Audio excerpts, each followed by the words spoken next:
Chào mọi người đến với anh Minh Review.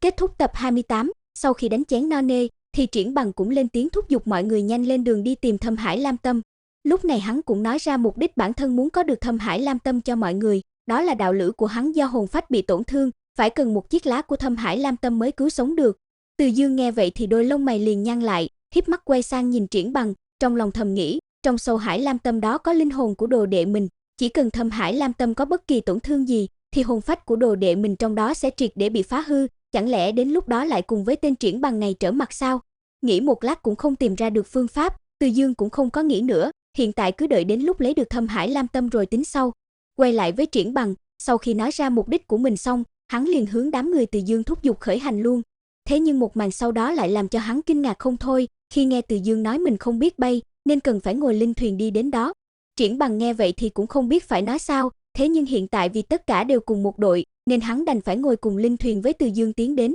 Ngồi trên linh thuyền, quay sang nhìn bộ dáng ung dung của Từ Dương, Triển Bằng bắt đầu hoài nghi nhân sinh, trong lòng thầm nghĩ, tên Từ Dương này giả bộ luyện khí kỳ như vậy có cần thiết phải diễn sâu như thế không, mà lại còn mang theo cả linh thuyền trên người nữa. Với tốc độ rùa bò của cái linh thuyền này thì không biết bao giờ mới đến nơi, không phải cứ giả bộ kim đan rồi trực tiếp phi hành có phải dễ không? Trong thời gian đám người Từ Dương tiến đến, thì lúc này tại trung tâm của Đông Sơn Hải, có 5 tên động thiên cảnh đang lơ lửng trên không, dưới chân bọn chúng là một cái vòng xoáy khổng lồ. Lúc này, 5 tên đang nói gì đó với nhau, mà dựa theo lời mấy tên này nói, thì bọn chúng chính là người của Hải Ma Tông, nhiệm vụ lần này là phụng mệnh tông chủ đến đây để lấy Thâm Hải Lam Tâm. Mà theo như lời tông chủ bọn chúng nói, thì trong Thâm Hải Lam Tâm này có hồn phách của Thương Liên Tuyết, sau khi lấy được sẽ tiến hành siêu hồn, đến lúc đó sẽ có được công pháp giúp bọn chúng đột phá cảnh giới đến nguyên thần cảnh. Kìm nén lại kích động trong lòng, 5 tên này lập tức tiến vào vòng xoáy kia ngay. Mười mấy phút trôi qua, lúc này đám người Từ Dương cũng đến, ngồi trên linh thuyền nhìn xuống vòng xoáy bên dưới. Từ Dương có chút chau mày trầm giọng nói,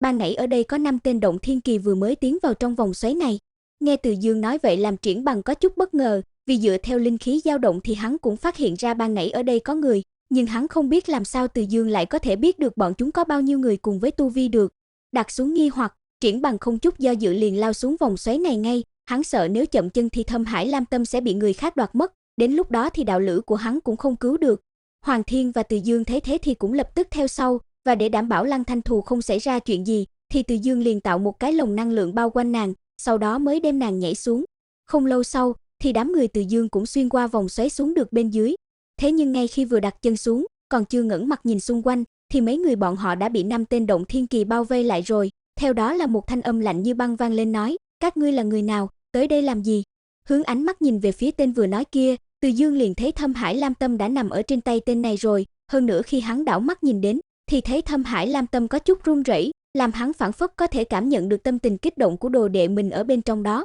Một tia sát ý xẹt qua đôi con ngươi, Từ Dương lạnh giọng nói, các ngươi đến đây làm gì, thì ta cũng đến làm cái đó. Đứng ở bên cạnh, Triển Bằng cũng nhận ra được 5 tên trước mặt này đều là động thiên kỳ, nên nếu mạnh mẽ cướp đoạt là không thể. Trầm ngâm một hồi, hắn cũng cắn răng lên tiếng nói, mấy vị, ta chỉ cần một chiếc lá của Thâm Hải Lam Tâm là được rồi, sau này cần gì trợ giúp, ta nguyện nghe theo điều động của mấy vị. Mặc dù hạ mình cầu xin như thế, nhưng 5 tên động thiên kỳ kia cũng không để Triển Bằng vào mắt, vì hành động lần này không thể để lộ ra ngoài được, nên ngay khi đám người Từ Dương xuất hiện, thì mấy tên này đã kết án tử hình cho bọn họ rồi. Thế nên, ngay khi Triển Bằng vừa dứt lời, thì một tên động thiên kỳ liền lao lên đánh ra một quyền. Thấy đối phương không nói gì đã trực tiếp động thủ như vậy, làm Triển Bằng vừa sợ vừa giận, ngay lập tức hắn cũng đánh ra một quyền đón đỡ. Song quyền va chạm, kinh khủng linh khí bạo phát ra xung quanh, làm cho vòng xoáy kia kịch liệt rung động, cuồng phong gào thét, ngay sau đó đã thấy thân hình Triển Bằng bị đánh cho hộc máu bay ngược ra sau, nằm bẹp trên mặt đất rồi. Xử lý xong Triển Bằng, 5 tên này liền đi đến trước người Từ Dương,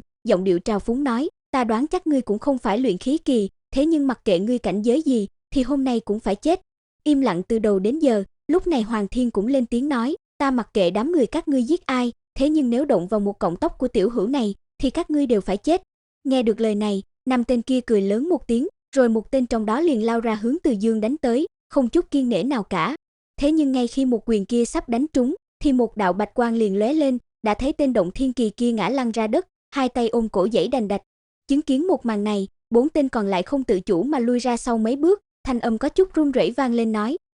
ngươi là nguyên thần cảnh cường giả. Nhìn bộ dạng lúc này của 4 tên kia, Từ Dương chậm rãi tiến lên lắc đầu nói, hắn cũng không phải là nguyên thần cảnh, mà chỉ là một võ giả động thiên kỳ có thể chất đặc thù thôi. Hiện tại ta cho các ngươi một cơ hội, giao Thâm Hải Lam Tâm ra rồi cút khỏi đây, nếu không, chết.